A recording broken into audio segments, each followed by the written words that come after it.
Hello दोस्तों, नमस्कार। आप सभी कैसे हैं? पार्थवी अचीवर्स में सभी का स्वागत है। आज हम हिस्ट्री का वीडियो ला रहे हैं और वैदिक पीरियड, वैदिक एज के बारे में बताएंगे आपको। बहुत अच्छे और इम्पोर्टेंट फैक्ट हैं, ठीक। आपके एग्जाम ओरिएंटेड हैं, ठीक। इसमें कॉन्सेप्ट वीडियो में ला रहा हूं आपको, और 6 बजे आपको मैं पर डे एसएससी जीडी के पीवाईक्यू और मॉर्निंग में 7 बजे आपको करंट अफेयर की वीडियो मिल रही है। मेरी 3 वीडियो पर डे आपको मिलेंगी, ठीक। कुछ कारणवश हो जाए कभी कभार जो दिक्कत, अदरवाइज आपको वीडियो डेली मिलेंगी, राइट। तो क्वेश्चन की शुरुआत, कॉन्सेप्ट की शुरुआत करते हैं। वैदिक सभ्यता के बारे में आपको मैं पहले बता दूं। वैदिक सभ्यता सिंधु घाटी सभ्यता के बाद डेवलप हुई थी। सिंधु घाटी सभ्यता के बाद डेवलप हुई थी, और इसका जो पीरियड है 1500 से लेकर 600 ईसा पूर्व है, ठीक। 15, इसको 2 भागों में बांटा गया है, ऋग वैदिक काल और उत्तर वैदिक काल। 1500 से 1000 जो होता है वो है आपका ऋग वैदिक काल, और 1000 से 600 ईसा पूर्व जो होता है उसे उत्तर वैदिक काल कहा जाता है। वैदिक सभ्यता, वैदिक एज एक ग्रामीण सभ्यता थी, ठीक। ये एक ऐसी ग्रामीण सभ्यता थी, और साथ ही साथ इसमें जो प्रोसेस थे वो ना सिंधु घाटी सभ्यता में थे, और जो सिंधु घाटी सभ्यता के थे वो इसमें नहीं है, ठीक। तो वैदिक सभ्यता के बारे में अच्छे से विस्तृत हम लोग पढ़ते हैं, ठीक। Topic wise, fact wise. चलिए, वैदिक एज कॉन्सेप्ट वाइज सारी चीजें अच्छे से समझते हुए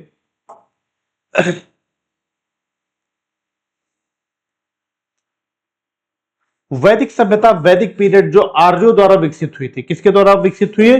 तो वैदिक पीरियड जो है, वैदिक सभ्यता जो है वो किसके द्वारा विकसित है? तो आर्यों के द्वारा, ठीक। आर्यों के द्वारा विकसित मानी जाती है। मुख्य आधार इनका क्या है? तो 4 वेद हैं, ऋग्वेद, सामवेद, यजुर्वेद और अथर्ववेद। वैदिक सभ्यता में इन 4 वेदों का उल्लेख सबसे ज्यादा किया गया, और वेदों का जिक्र सबसे ज्यादा किया गया है। और मैं भी वेदों के बारे में इस वीडियो में मैं बताऊंगा। चारों वेद हैं, किन वेद से क्या संबंधित क्या चीजें, सारी चीजें, राइट। और वैदिक पीरियड में कैसा प्रोसेस था, क्या क्या विशेषताएं, सारी चीजें कवर अप होंगी, ठीक। तो भारत में वैदिक संस्कृति को संस्थापक आर्य कहे जाते हैं। भारत में वैदिक संस्कृति के संस्थापक आर्य कहे जाते हैं। आर्यों को वैदिक सभ्यता का संस्थापक माना जाता है। पेपर में कई बार पूछा गया क्वेश्चन, ठीक। यह क्वेश्चन कई बार पेपर में आपके आ चुका है कि वैदिक सभ्यता का संस्थापक किसे माना जाता है, वैदिक सभ्यता का जनक किन्हें माना जाता है? तो आर्यों को माना जाता है, राइट। यह संस्कृति पशुपालन और कृषि पर आधारित थी, जो उत्तर पश्चिम भारत से गंगा मैदान तक फैली है। उत्तर पश्चिम भारत मतलब कि आपका पाकिस्तान, जो वर्तमान में पाकिस्तान अफगानिस्तान वाला क्षेत्र है, पहले वो भारत का हिस्सा था। तो सबसे पहले उत्तर पश्चिम प्रांत में फैली, उसके बाद धीरे धीरे गंगा यमुना क्षेत्र में आई है, ठीक। आगे चलते हैं, फैक्ट वाइज अच्छे से। काल विभाजन, जैसे मैंने आपको बताया, इसमें काल विभाजन वैदिक सभ्यता में मैंने सबसे पहले आपको बताया था कौन कौन से पीरियड। तो इसका जो काल डिवीजन है, उसका काल विभाजन है, तो ऋग वैदिक काल और उत्तर वैदिक काल मैंने आपको बताया था। ऋग वैदिक काल और उत्तर वैदिक काल। ऋग वैदिक काल 1500 से 1000 ईसा पूर्व। प्रारंभिक चरण से कहा जाता है जनजाति जीवन पशुपालन प्रमुख था, ठीक। जो पहला पीरियड है ऋग वैदिक काल, जिसे कहा जाता है 1500 से 1000 ईसा पूर्व, इसमें प्रारंभिक जीवन शैली कैसी थी, प्रारंभिक जनजातियां कैसी थी, ठीक। पशुपालन, यही इनका प्रमुख कार्य था और कुछ नहीं था। उत्तर वैदिक काल जो पीरियड आ जाता है, जो 1000 से लेकर 600 ईसा पूर्व आता है, इसमें कृषि पे फोकस किया गया, राज्य व्यवस्था पे फोकस किया गया, और सामाजिक वर्गों को विकसित किया गया, विकास किया गया। मतलब कि उत्तर वैदिक काल में बहुत ऐसे काम हुए जो बड़े इंपॉर्टेंट व महत्वपूर्ण रहे, ठीक। जिसके अंतर्गत कृषि कार्य, राज्य की व्यवस्थाएं और सामाजिक विकास पे काम किया गया। तो वैदिक सभ्यता में ऋग वैदिक काल और उत्तर वैदिक काल 2 भागों में बांटा गया, ठीक। चलिए हम लोग एक एक टाइप लेके चलते हैं।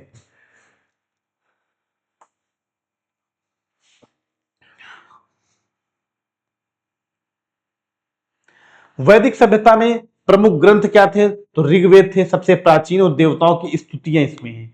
ऋग्वेद जो है सबसे प्राचीन वेद माना जाता है, इसमें देवताओं ईश्वर की स्तुतियां हैं, मंत्र हैं। सामवेद यज्ञ में गाए जाने वाले मंत्र, जब यज्ञ होता है तो उसमें जो मंत्र कहे जाते हैं यज्ञ के समय, वो सामवेद में जिक्र किया गया है। मैं इनका एक्सप्लेनेशन भी दूंगा, राइट। यजुर्वेद यज्ञ विधि इसमें बताई गई कि यज्ञ जो की जाती है, तो कौन कौन सी विधि, यज्ञ भी कई तरह के यज्ञ करे जाते थे। बारिश के लिए यज्ञ करना, स्वास्थ्य के लिए यज्ञ कराना, कि हमारा स्वास्थ्य, हमारा घर परिवार में मंगल रहे, उसके लिए यज्ञ कराना। तो हर तरह की यज्ञ विधियां थी। अथर्ववेद में तंत्र मंत्र थे, औषधियां और लोक जीवन, मतलब जादू टोना वगैरह अथर्ववेद में था। इसमें औषधियों के भी होते थे, मंत्र से औषधि बनाई जाती थी। ठीक।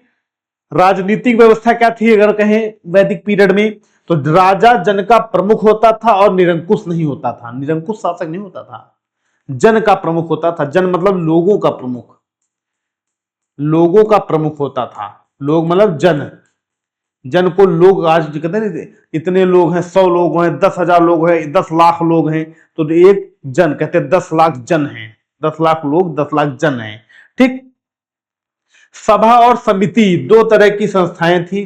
जो जनसभाएं राजा को नियंत्रित करती थी, राजा को कंट्रोल करने की पावर इनके वजह से। आज के दिन में प्रधानमंत्री जी हैं, तो लोकसभा और राज्यसभा है, समझे। लोकसभा और राज्यसभा इस्तीफा दे दें तो प्रधानमंत्री का अस्तित्व खत्म, कोई मतलब नहीं। ठीक। तो सभा और समिति यही राजा चुनती थी। राज्य की इकाई जन, विश्व और ग्राम। सबसे छोटा होता था गांव, एक गांव में जैसे 3 घर हैं, एक गांव हो गया। ठीक। विश्व क्या होता था, विश्व का मतलब होता था 3 गांव इस क्षेत्र में है तो विश्व। ठीक। और सॉरी, ये नहीं, एक मिनट,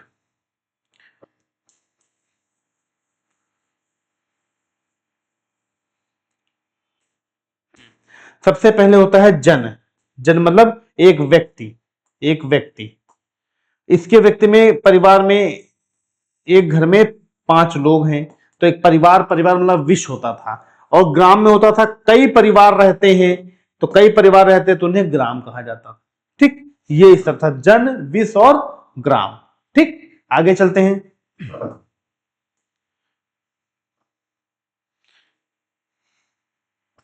सामाजिक व्यवस्था, समाज 4 वर्णों में विभाजित था, ब्राह्मण, क्षत्रिय, वैश्य, शूद्र। अब देखो इसमें क्या फैक्ट दिया गया, प्रारंभ में वर्ण जन्म से नहीं होता था, मतलब वेदों में लिखा है, भगवत गीता में लिखा है कि वर्ण जो है जन्म से नहीं होता था, कर्म से तय होते थे। आप जो कर्म, जैसे मान लो जो बच्चा हुआ है, ठीक, वो युद्ध कर लड़ता है, लड़ाई झगड़ा में आगे है, तो उसे क्षत्रिय कुल में रख दिया गया। जो पढ़ाई लिखाई में आगे है, पढ़ाई लिखाई में सर्वश्रेष्ठ है, उसको ब्राह्मण कुल में रख दिया गया। जो व्यक्ति साफ सफाई में मस्त रहता है और कोई मतलब नहीं तो उसको शूद्र श्रेणी में रख दिया, उसके कर्म के आधार पे, समझे, जैसे वो कर्म करे। जन्म के आधार पे नहीं होता था कि हाँ, कि जैसे आज की डेट में हम लोग पढ़ते हैं जाति आधार कि भाई वो ब्राह्मण कुल में पैदा हुआ तो ब्राह्मण हैं, काम वो चाहे सब्जी बेच रहे हैं, वो चाहे मुर्गा खा रहे हैं, बकरा खा रहे हैं, नॉनवेज खा रहे हैं। ठीक। तो ब्राह्मण है तो कह दो अब उनका कुल जैसे क्षत्रिय वंश में पैदा हुए हैं। ठीक। अब क्षत्रिय वंश में पैदा हुए तो हो सकता है तुम पढ़ने में बहुत अच्छे हो, है ना। तो जन्म से आपके कर्म से होता था, जिस कर्म में हो आपको उसी वर्ण व्यवस्था में रख दिया जाता था। ठीक। तो ये चीज है कि वेदों में जैसे जो अफवाहें फैलाई जाती हैं कि मनुष्य ने ऐसा, लेकिन जो रियल चीजें हैं, रियल चीज लोग जानते हैं, वेद महापुराणों में भी लिखा है, भगवत गीता में भी लिखा है कि व्यक्ति के वर्ण व्यवस्था नहीं, कर्म के आधार पर उसका व्यवस्था थी, ना कि जन्म के आधार पर। उनके जैसे कर्म होते तो उनको उसी कैटेगरी में रख दिया जाता था, ब्राह्मण, क्षत्रिय, शूद्र और वैश्य। ठीक। ये चीज था, देखो बताया गया। स्त्रियों को शिक्षा, उस समय लोग कहते हैं महिलाओं को शिक्षा, यज्ञ और सभा में भाग लेने का अधिकार था। प्रारंभिक काल में देखो बताया जा रहा, महिलाओं को शिक्षा दी जाती थी, यज्ञ में भी सम्मिलित किया जाता था महिलाओं को, और साथ ही साथ सभा में भी भाग लेती थी जिनमें जो राजा चुना जाता था। ठीक। तो फैक्ट सारी चीजें हैं, लेकिन आप जब तक अच्छे से स्टडी नहीं करोगे तब तक आप नहीं जान पाओगे।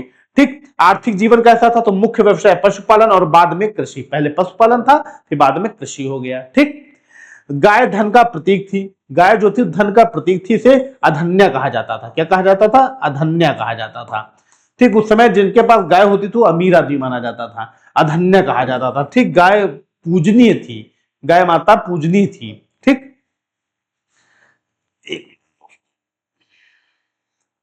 ठीक। धातु जो उस समय प्रयोग होता था वैदिक पीरियड में, तो तांबा, कांसा। उत्तर वैदिक काल में लोहा। जो धातु होता था तांबा और कांसे का, कॉपर का और ब्रॉन्ज का प्रयोग होता था। ठीक। लेकिन बाद में कहा उत्तर वैदिक काल में लोहे का भी प्रयोग होने लगा, जबकि सिंधु घाटी सभ्यता में लोहे का ज्ञान नहीं था, लेकिन उत्तर वैदिक काल में लोहे ने, आयरन का भी प्रयोग करना शुरू कर दिए थे लोगों ने। ठीक। दोस्तों समझ में आ रहा है वैदिक पीरियड। अगले पॉइंट पे चलते हैं।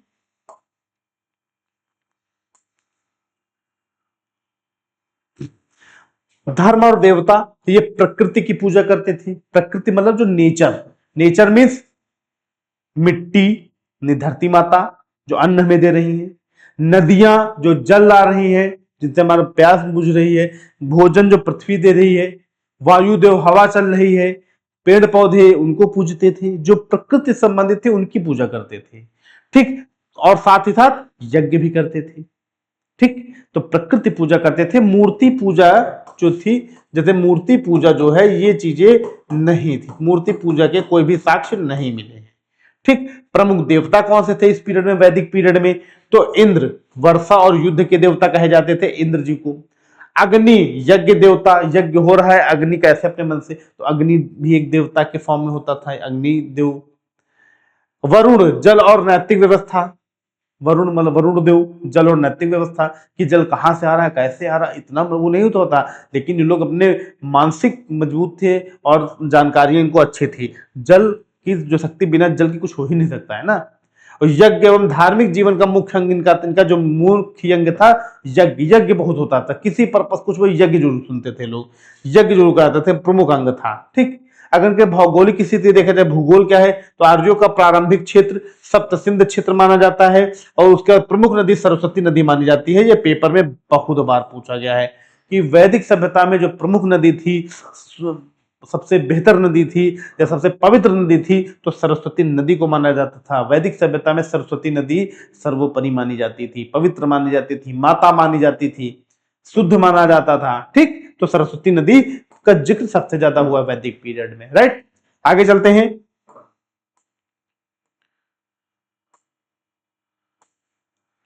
शिक्षा और संस्कृति। शिक्षा गुरुकुल प्रणाली में थी। गुरुकुल कि बच्चों को घर में नहीं पढ़ाया जाता था, बच्चों को भेजा जाता था जंगल में गुरु जी के पास, वहां भेजा जाता। गुरु कभी घर नहीं आते थे। शिक्षा जो है आपको लेनी है अपने बच्चों, तो बच्चों को खुद भेजना पड़ेगा। ठीक, आपको यहाँ पे जो अय्यासी प्रवृत्ति हो, जो एकदम सुख सुविधाएं हो, सुख सुविधाओं में शिक्षा नहीं प्राप्त की जा सकती। कहा जाता है, कहावत है कही जाती कि कहीं भी सरस्वती जी और लक्ष्मी जी साथ नहीं विराजती हैं। जहां लक्ष्मी जी विराजेंगे वहां सरस्वती जी नहीं विराजती हैं। इसीलिए क्या होता था, शिक्षा जब दी जाती थी, बड़े बड़े राजा महाराजा लोग होते थे तो अपने बच्चों को कहाँ भेजते थे, जंगल भेजते थे पढ़ने के लिए। गुरुकुल भेजते थे, गुरु के कुल में भेजते थे। गुरु जी लोग जहाँ रहते थे जंगलों में, सब बना के, सब सुविधाएं राजा महाराजा देते थे, सारी चीजें अवेलेबल थी। लेकिन क्या था, वहां पे होता था हर एक चीज बच्चों को, शिक्षा के साथ साथ सामाजिक, ठीक, आर्थिक जो चीजें होती, खासतौर से सामाजिक नॉलेज, सामाजिक ज्ञान, साथ ही साथ मेंटली ज्ञान। ठीक, और हर एक पोजीशन पे, हर एक सिचुएशन पे लाइफ कैसे जी जाती है, सारी चीजें थी। खेतों में पानी लगाना, जंगल से लकड़ी काटना, एकजुटता, ये सारी चीजें बताई जाती थी। तो गुरुकुल प्रणाली थी। मौखिक परंपरा, वेद याद कराए जाते थे, लिखा नहीं जाता था कुछ। गुरुजी बैठ जाते थे पलथी मार के, शिष्य बैठ गए, अब गुरुजी उन वेदों को, क्योंकि गुरुजी हैं उनको तो वेद सब कंठस्थ है, याद है, लर्न है, तो वो जो बोलते थे बच्चे चुपचाप बैठ के सुनते थे। और ये प्रोसेस होता था जब तक बच्चा 18 साल तक ना हो जाए। जब 15-18 साल का हो जाता था, वो बच्चा 5 साल के बाद वो निकल जाता था। ठीक, तो इतने साल तक लगातार वो पढ़ता था और ध्यान से, मतलब मौखिक रूप से उनको ये शिक्षा दी जाती थी, ना कि लिखित रूप में। ठीक, संगीत, मंत्रोच्चार और काव्य कला का विकास किया जाता था। संगीत, गाना गाने के लिए मंत्रोच्चार, मंत्र का उच्चारण करना सिखाया जाता था। काव्य कला, ठीक, काव्य कला सिखाई जाती थी, काव्य के बारे में बताया जाता था, पद्य के बारे में बताया जाता था ना, दोहे सोरठे, ये सारी चीजें बताई जाती थी। वैदिक सभ्यता की मुख्य विशेषताएं अगर मैं बात करूं तो इसकी समय सीमा 1500 से 600 ईसा पूर्व है। देखो फिर से वही चीज मैंने बताया है, लेकिन फैक्ट और नोट्स फॉर्म में है। ठीक, मूल स्थान आर्य मुख्य रूप से सप्त सैंधव क्षेत्र में बसे। फिर सामाजिक संरचना समाज पितृसत्तात्मक थी। इसमें पितृसत्तात्मक घर का जो प्रमुख होता था वो पिता होता था। ठीक, और वर्ण व्यवस्था ब्राह्मण क्षत्रिय वैश्य शूद्र की शुरुआत हुई थी वैदिक सभ्यता से। और किस आधार पर हुई थी दोस्तों, तो कर्म के आधार पे, जन्म के आधार पर नहीं। वैद्य जो व्यवस्था डेवलप हुई थी, वर्ण व्यवस्था जो डेवलप हुई थी, वो किसके आधार पे, तो कर्म के आधार पे हुई थी। ठीक, कर्म के आधार पर हुई थी, जन्म के आधार पर नहीं हुई थी, जन्म के आधार पर नहीं हुई थी। ठीक, जन्म के आधार पर नहीं हुई थी। कर्म के आधार पर हुई थी। ठीक है, ये चीज समझो। अगला फैक्ट देखते हैं। राजनीतिक व्यवस्था क्या थी? तो राजतंत्रात्मक प्रणाली थी, जहां राजा जननी कबीले का मुखिया होता था। सभा और समिति जैसी संस्थाएं राजा पर नियंत्रण रखती थी। सभा और समिति राजा पर नियंत्रण रखती थी। आर्थिक जीवन पशुपालन, मुख्यतः गाय प्राथमिक व्यवसाय था। कृषि में जौ और धान का व्यापार भी महत्वपूर्ण था। ठीक, पशुपालन में गाय को पालते थे और उनका प्राथमिक व्यवसाय यही था, गाय का पालना। और साथ ही साथ उनका दूसरा जो काम था कृषि था, जिसमें जौ और चावल को उत्पादन करते थे। धार्मिक जीवन, प्रकृति की पूजा इंद्र अग्नि वरुण जी की प्रचलित थी। यज्ञ और अनुष्ठान अत्यंत महत्वपूर्ण थे। कोई भी काम करते थे यज्ञ जरूर सुनते थे। ठीक, यज्ञ और अनुष्ठान जरूर कराते थे। साहित्य, ऋग्वेद सबसे प्राचीन ग्रंथ है, जबकि यजुर्वेद, सामवेद और अथर्ववेद की रचना बाद के काल में हुई। सबसे पहले ऋग्वेद लिखा गया, उसके बाद ये सारे वेद लिखे गए हैं, अन्य वेदों का संकलन हुआ। तो सबसे पहले ऋग्वेद के बारे में बताया जाता है। सबसे प्राचीन ग्रंथ कौन सा, सबसे प्राचीन वेद कौन सा है? तो ऋग्वेद है। ठीक, आगे चलते हैं समय को वेस्ट ना करते हुए।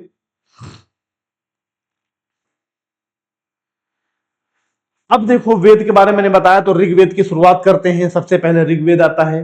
तो ऋग्वेद देवताओं की स्तुतियों से संबंधित रचनाओं का संग्रह है। इसमें देवताओं की पूजा होती थी। यह 10 मंडलों में विभक्त था। 2 से 7 तक के मंडल प्राचीनतम माने जाते थे। प्रथम एवं 10वें मंडल बाद में जोड़े गए। इसमें 1028 सूक्त हैं। ये बहुत पूछा जाता है, ये क्वेश्चन तो बहुत पूछा जाता है। ऋग्वेद में कितने सूक्त थे? तो 1028 सूक्त थे। कितने थे? 1028 सूक्त थे। इसकी भाषा पद्यात्मक थी, दोहा सोरठा फॉर्म, सोरठा के रूप में। ठीक, पद्य गद्य संकलन, पद्य संकलन आपने हाई स्कूल में पढ़ा होगा ना। गद्य माने कहानी के फॉर्म में होता और पद्य माने कविताओं के फॉर्म में होता था। तो पद्य फॉर्म में ऋग्वेद लिखा है। ठीक, ऋग्वेद में 33 देवों दिव्य गुणों से युक्त पदार्थों का उल्लेख किया गया है। 33 देवों मतलब कि दिव्य गुणों वाले पदार्थ, जैसे अदरक है, लहसुन है, ये जो काफी हमारी बॉडी को काफी बेनिफिट्स देते हैं। तो दिव्य गुण वाले जो पदार्थ होते थे 33 देवों के जिक्र किए गए। ठीक, आगे चलते हैं। प्रसिद्ध गायत्री मंत्र जो सूर्य से संबंधित देवी सावित्री जी को संबोधित है, ऋग्वेद में सबसे पहले प्राप्त हुआ। गायत्री मंत्र का उल्लेख कहां है? तो ऋग्वेद में। ये किसको संबोधित है? तो सावित्री देवी जी को है। और किस पर यह मंत्र संबंधित है? तो सूर्य जी पर संबंधित है। गायत्री मंत्र नहीं, सूर्य देव को अगर जल चढ़ाओ तो गायत्री मंत्र कहना चाहिए। ओम भूर्भुवः स्वः तत्सवितुर्वरेण्यं भर्गो देवस्य धीमहि धियो यो नः प्रचोदयात्। गायत्री मंत्र यही है, ओम भूर्भुवः स्वः तत्सवितुर्वरेण्यं भर्गो देवस्य धीमहि धियो यो नः प्रचोदयात्। यह ऋग्वेद से लिया गया, ऋग्वेद में वर्णित है, जो सूर्य देव को, सूर्य भगवान के लिए है। और अगर संबोधित किसको कहा जाए तो सावित्री देवी जी को है। ठीक, अस्तोमा सदगमय वाक्य ऋग्वेद से लिया गया। अस्तोमा सदगमय तमसोमा ज्योतिर्गमय। ठीक, ऋग्वेद में मंत्र को कंठस्थ करने में स्त्रियों के नाम भी मिलते हैं। ऋग्वेद में मंत्रों को कंठस्थ करने में स्त्रियों के नाम मिलते हैं, जिनमें प्रमुख हैं लोपामुद्रा, घोषा, साची, पौलोमी एवं कच्छावृत्ति। ठीक, तो ऋग्वेद को मंत्रों को अध्ययन करने वाले कौन कौन सी महिलाएं थी? तो लोपामुद्रा थी, देखो ये देखिए लोपामुद्रा। ठीक, फिर घोषा, साची, पौलोमी एवं कक्षावृत्ति। ठीक, इसके पुरोहित जो होते थे उन्हें होत्री कहा जाता था। ऋग्वेद के पुरोहितों को होत्री कहा जाता था। ठीक, आगे चले।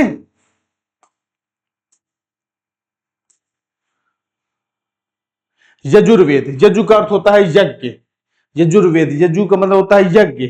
यजुर्वेद में यज्ञ की विधियों का वर्णन किया गया। इसमें मंत्रों का संकलन, अनुष्ठानिक यज्ञ, समय स्तर पाठ करने के उद्देश्य से किया जाता था। इसमें मंत्रों के साथ साथ धार्मिक अनुष्ठान का भी विवरण है, जिसे मंत्रोच्चारण के साथ संपादित किए जाने का विधान सुझाया गया। यजुर्वेद की भाषा पद्यात्मक एवं गद्यात्मक दोनों थी। यजुर्वेद का मतलब यज्ञ होता है, आप कोई भी काम, छोटा काम, बड़ा काम, बढ़िया काम कर रहे हो तो आपको यज्ञ कराना पड़ेगा। आज भी लोग देखो यज्ञ कराते हैं। ठीक, हम गए कुछ क्या बोलते हैं, सत्यनारायण स्वामी कथा सुनते हैं तब भी यज्ञ होता है। गांव की पूजा होती है उसमें भी यज्ञ होता है। आप भगवत गीता सुनोगे, भागवत सुन रहे हो तो उसमें भी यज्ञ होगा। तो आप कोई भी प्रायोजन कर रहे हो आप ईश्वर संबंधित, उसमें यज्ञ कंपलसरी है, यज्ञ होता ही है।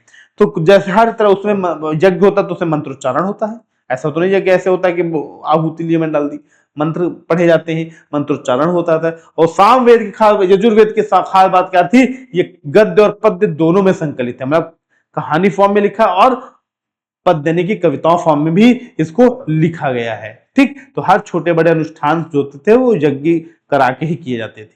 ठीक, आगे चलते हैं। सामवेद।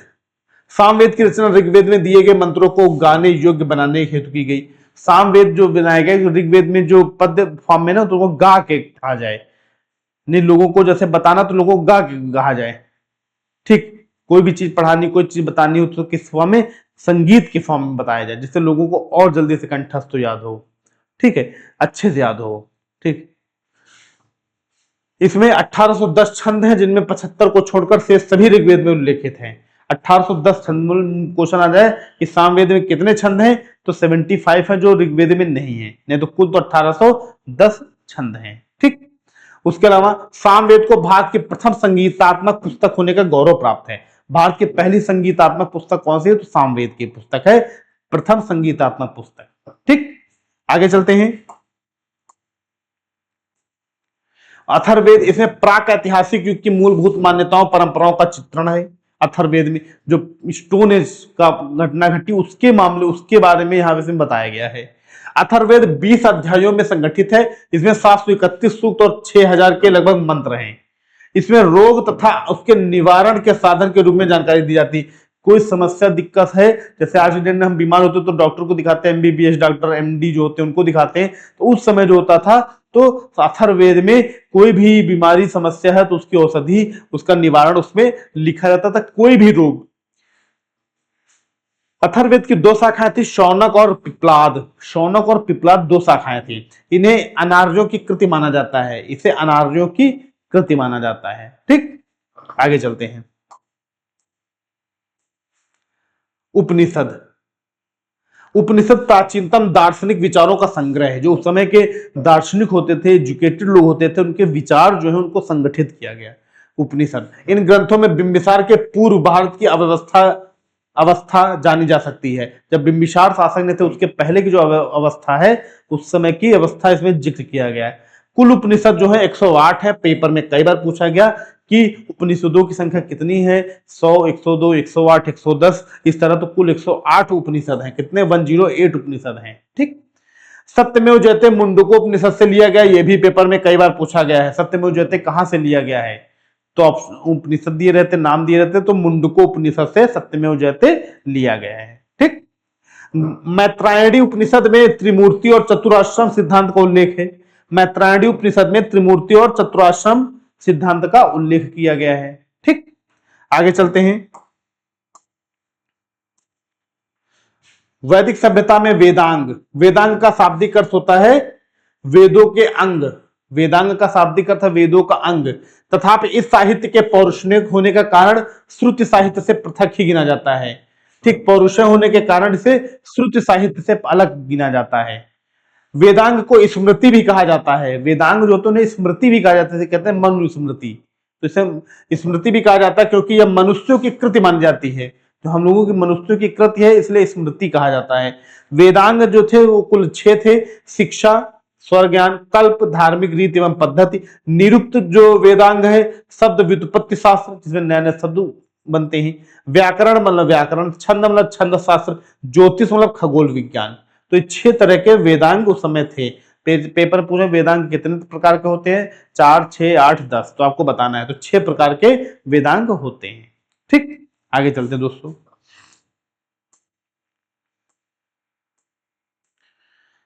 तथ्य। होत्र ऋग्वेद का पाठ करने वाला कहलाता है। जो ऋग्वेद को पाठ करता है उसे होत्र कहा जाता है। उद्गाता, सामवेद की ऋचाओं को गान करने वाला। अधुर्वो, अधर्वु, यजुर्वेद का पाठ करने वाले को अधर्वु कहा जाता है। ब्रह्मा, संपूर्ण यज्ञों को देखरेख करने वाला। ब्रह्मा जी जो है वो संपूर्ण यज्ञ को देखरेख, चाहे जहां यज्ञ हो उसको ब्रह्मा जी देखते थे। संपूर्ण यज्ञों को देखरेख करने वाला। ठीक,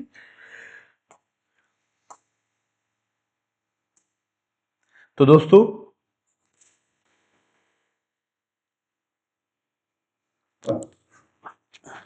तो वैदिक सभ्यता में जो सेक्शन से जो चीजें थी मैंने आपको एक्सप्लेन कर दी, बता दी, समझा दी। ठीक, और साथ ही साथ इनका टॉपिक होने के बाद अब हमारा अगला टॉपिक भी आएगा, अगले कंटेंट भी आएंगे जो आपके एग्जाम ओरिएंटेड है। ठीक, हर एक टॉपिक को कॉन्सेप्शनल और बहुत सिलेक्टेड फैक्ट लाके पढ़ाना।